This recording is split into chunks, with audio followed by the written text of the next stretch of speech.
Hi, the voice of prayer နားဆင်သူအားလုံးမင်္ဂလာပါရှင် ဒီနေ့အစီအစဉ်မှာတော့ကျွန်တော်တို့လူဖွဲ့စီမှာအရေးပါပြီးညင်းလို့မရတဲ့ခေါင်းစဉ်တစ်ခုအကြောင်းကိုဆွေးနွေးတော့မှာပါ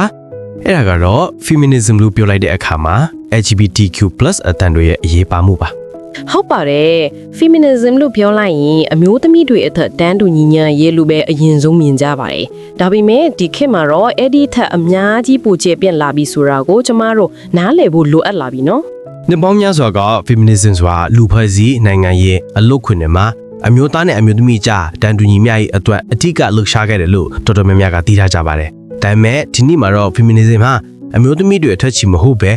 gender ကိစ္စရပ်တွေနဲ့ပတ်သက်ပြီးခွဲခြားဆက်ဆံမှုတွေကြုံတွေ့ရတဲ့လူတိုင်းအတွက်ဖြစ်ပါတယ်နော် အဲ့ဒီအထက်မှာ LGBTQ+ အဖွဲ့အစည်းတွေကိုထပ်သွင်းစဉ်းစားခြင်းဟာလည်းအင်မတန်အရေးကြီးလာတာကိုတွေ့ရပါတယ် Feminism ဆိုတာလူတစ်ယောက်ရဲ့လိင်စိတ်သိမ်းညွှန်းမှုနဲ့လိင်ဝိသေသခံယူမှု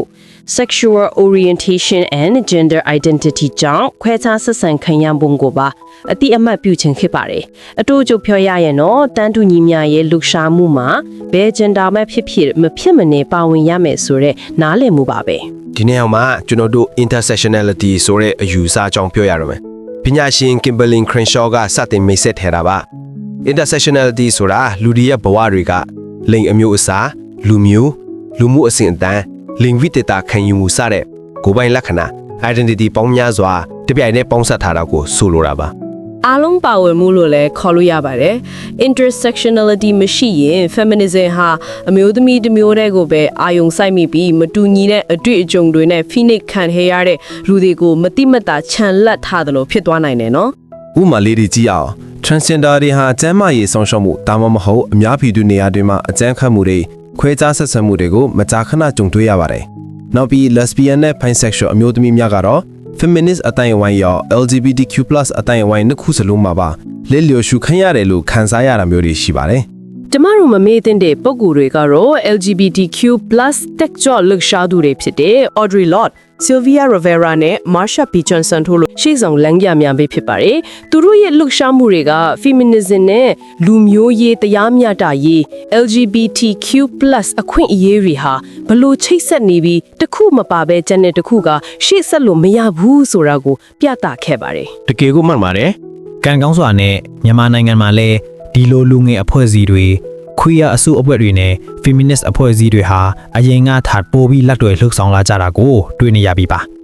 အတူတကွရက်တီမှပိုအားကောင်းမှာပါ ။နောက်ဆုံးအနေနဲ့ပြောချင်တာကတော့မဟာမိတ်များရဲ့အခန်းကဏ္ဍပါ LGBTQ+ အခွင့်အရေးတွေကိုထောက်ခံဖို့တင်ကိုယ်တိုင် LGBTQ ဖြစ်နေစရာလုံးဝမလိုအပ်ပါဘူး တကယ်မဟာမိတ်ကောင်ချစ်ချင်းဆိုတာတခြားသူတွေအတွက်စကားပြောဖေးတာနဲ့မဟုတ်ပဲသူတို့နဲ့အတူတူရက်တီပေးတာမျိုးပါ အတန်တော့ပေးယွန်းတာမကလက်တွေ့အားပေးကူညီပေးဖို့လည်းလိုအပ်ပါတယ် ။ဒါကြောင့်အမျိုးသမီးတွေခွေးရည်တွေနဲ့မဟာမိတ်တွေစုပေါင်းညီညွတ်သွားတဲ့အခါမှာဒန်းတူညီမျှရေးအတွက်တိုက်ပွဲဝင်ယုံတွေမဟုတ်တော့ပဲလူတိုင်းရဲ့ဂုဏ်သိက္ခာချစ်ချင်းမေတ္တာလွတ်လပ်ရေးတွေနဲ့နေထိုင်နိုင်မဲ့ကဘာကြီးကိုတည်ဆောက်နေတာပဲဖြစ်ပါတယ် feminism ကပုံဖော်တဲ့အနာဂတ်ဆိုတာဘသူကမှခြံထားခဲ့ခြင်းမရှိတဲ့အနာဂတ်မျိုးချစ်တယ်ဆိုတာကိုနားလည်နိုင်ကြဖို့ The Voice of Pride ကနေဝေမျှပေးလိုက်ပါတယ် ဒီအကြောင်းအရာနဲ့ပတ်သက်ပြီးတင်တို့ရဲ့ထင်မြင်ချက်တွေကိုတွေ့အတွေ့အကြုံတွေကိုလည်းကျမတို့စီ comment မှာဖြစ်စေ message ပို့ပြီးဖြစ်စေမျှဝေပေးဖို့ဖိတ်ခေါ်ပါတယ် ဒီနေ့ဆွေးနွေးချက်ကနေတင်ကအသိဉာဏ်တစ်ခုခုရခဲ့မယ်လို့မျှော်လင့်ပါတယ်နားဆင်ပေးတဲ့အတွက်ကျေးဇူးတင်ပါတယ် နောက်တစ်ခါ The Voice of Pride မှာပြန်လည်ဆုံတွေ့ကြမယ်နော် bye bye